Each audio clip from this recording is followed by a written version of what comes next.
Quel temps de merde, les gars. Bon, bah, je vois que vous êtes encore là, donc c'est que vous avez aimé mon vlog de la semaine dernière.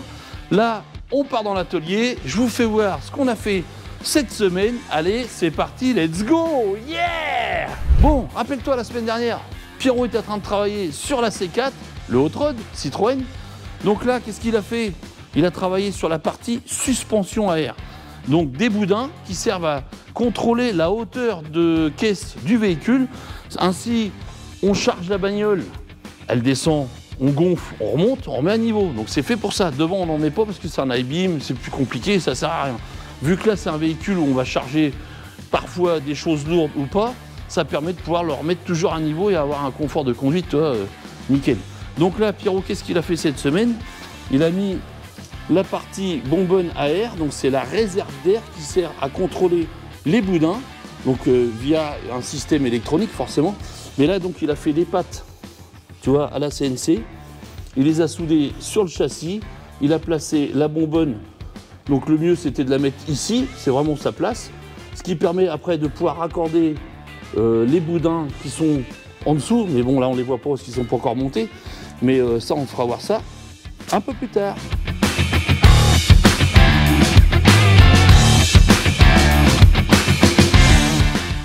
Hey, rappelle-toi, sur la Ford 500 Galaxy, on avait fait donc plusieurs parties, chauffage, injection, tout ça. Bon, là, on est resté quand même sur l'injection.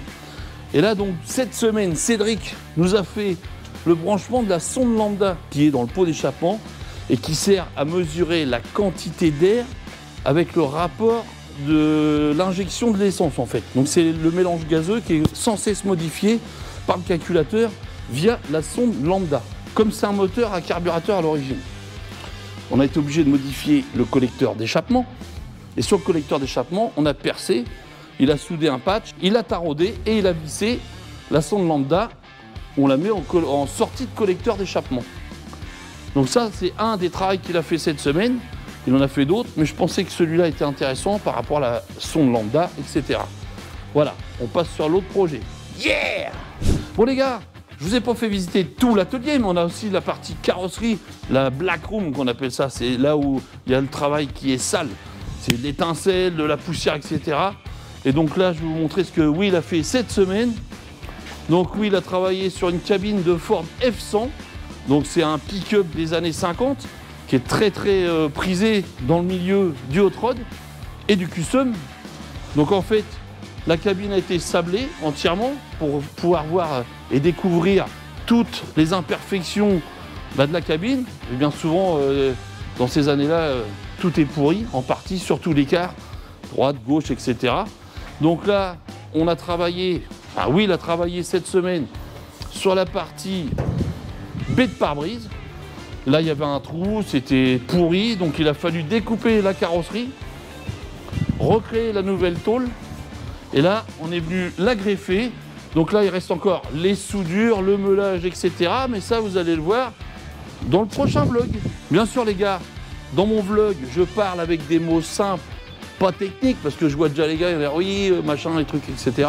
Là, j'essaye de parler simple, qu'on puisse bien comprendre, que tout le monde puisse bien comprendre.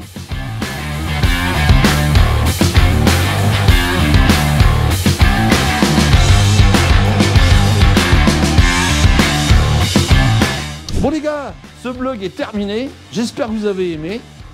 Le prochain, c'est bientôt.